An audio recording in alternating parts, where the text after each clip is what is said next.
We created a game for the 2024 GMTK Game Jam, in which you must make a game in 4 days, or just 96 hours. The jam runs with a new theme each year. This year, it was... Built to Scale. We had a lot of ideas, but ultimately went with this one. A game where you catch, then scale, fish. So here's how the game works. First, you start at the left and begin fishing.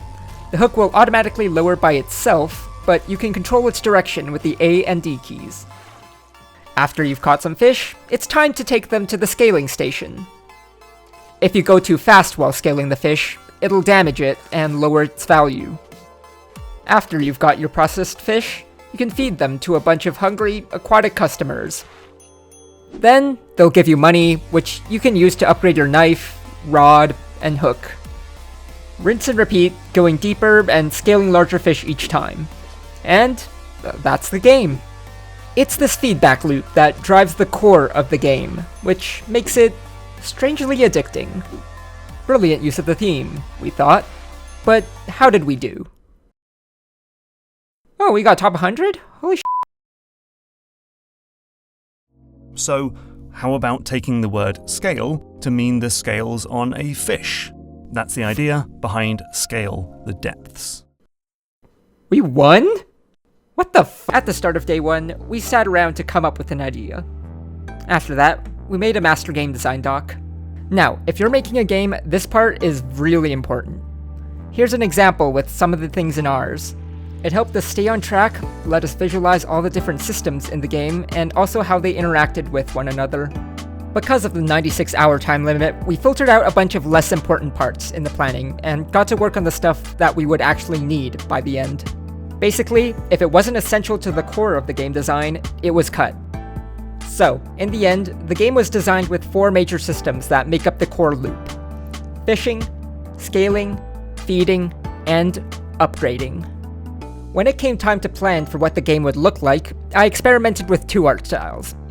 One that's more like other games we've made, and pixel art. The pixel art ended up looking better, while also being faster to make, so we went with that. It was also easier for our second artist to style match as well. So, with all that done, we had a solid plan laid for the game's foundation. With all this groundwork laid and having started on a few of the game's major systems, we called it a day. It's the start of day 2. Scaling's a little buggy, but it works great. Each fish has a number of manually placed scales, and each scale has a set durability and value per fish. In addition, some more art assets were finished. Our programmers made some good coding progress, then called it a day. So, at the end of the day, we have most of the core gameplay features working, albeit in a very unfinished state. So, heading into day 3, we were really optimistic about our pace. Day 3. We made a lot of progress today. The game's essentially playable, but devoid of any content.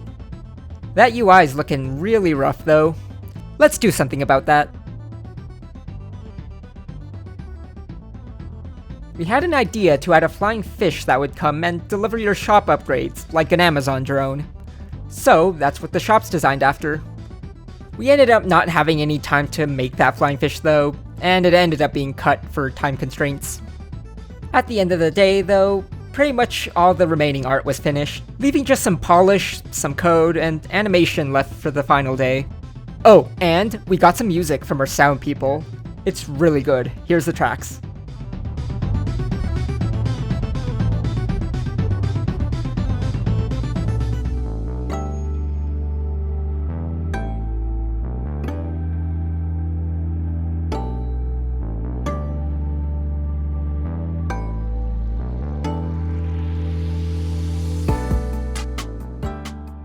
It was a really busy day today, and I almost forgot that I had to make a comic to post for the day. Here's that, by the way. I think it really encapsulates the Game Jam experience, you know, and I totally did not steal this comic idea from our other artist. Even though I did. Allegedly. By the way, that comic was foreshadowing. If you think you have all the time in the world to finish up a Game Jam game, no you do not. With 16 hours left before everyone goes to bed, here's a selection of problems we still have. A bug involving fish getting stuck out of bounds. The wall collisions aren't working. Oh look, flying fish are in the game. The shop's completely unfinished. Wow, none of the game's numbers are balanced yet. That is a lot more animations than I thought there would be. We haven't even put all the fish in the game yet. Wait, we have to manually put all the scales on the fish? But eventually, we managed to do it. We finished. A couple of our programmers and I stayed up till midnight to finish fixing the last few bugs and add the last few animations. Not only that, but we also had to get the itch page up and running, so I scrambled to make some assets for that. Anyways, at 3 AM, the game was finally, for the most part, bug-free. The game still had some bugs, but now you could play the game from start to finish, and all the content was done. Now, the only thing left was to build the game. Which didn't work on our programmer's computer, but that's fine, because I can't build it either. We're getting errors. At 3 AM. Nobody else is online. Uh-oh. Nobody else will be online until submission closes in the morning of the next day. Uh-oh. No matter what we tried, neither of us could build the game, and we desperately tried to see if anyone else was online.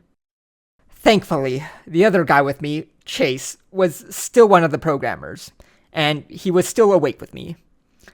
He ended up finding the problem and, fortunately, fixing it. It was just one error in some random line of code. Anyways, at long last, we finally uploaded the game onto itch, both a downloadable, executable version, and a browser-embedded WebGL version. And the WebGL version of the game was not working. Uh-oh. The issue got fixed. Thanks, Chace. You're a lifesaver. So, around noon at day 5, submissions finally closed, and people began rating each other's games. Our game's download was broken. I had accidentally just uploaded the game's executable, and not every other part of the game that's needed for it to work. It didn't end up mattering, thankfully, because only like 5 people downloaded the game. Pretty much everyone just played the browser version. So, ratings continued to go on for the rest of the week. We got a ton of really positive comments, and more than twice the amount of ratings than the last Game Jam title we made. However, it's not the amount of ratings that matter, but the quality of them. So, how did we do? Our last Game Jam title a year ago, which was our first in this Galactic Gecko Games team, placed number 722 out of over 6,000. It was a really good placement for our first showing. This year, there was nearly 7,000 entries, making the jam even more competitive than before. Still, we were hoping for an improvement in our placements compared to back then. So, how did we do? We couldn't believe it. We expected an improvement, but we didn't think that we'd make it into the top 100. Not only that, but we even placed number 15 in the enjoyment category. This changed everything. We were only in like the middle of the top 100 overall placements, but we had a chance, we thought. And somehow it happened. You know the rest. Our amazing team came together to make a game that beautifully came together in the end. Did the game still have some bugs? Well, yeah, of course it did. But we're really proud of the game we made this year. In fact, so much so that now we're planning on turning it into a full game, with a full release. So, if you're interested, please consider subscribing to the channel. We'll have updates on that as we continue development. So, that was our experience for the 2024 GMTK Game Jam. We'd like to express our very sincere thanks to Mark Brown, who's hosted this Game Jam year after year, as well as everyone else who played, rated, or enjoyed our game. go check out some of the other winners of the Game Jam this year. And even like a lot of the games that didn't win, there are like a lot of bangers. But anyways, thank you all for making this jam an amazing experience, and we hope that everyone enjoyed our silly little fishing game. We want to continue making more games in the future, and we're really excited for what's coming next. So, I think I'll leave with that. Thanks for watching.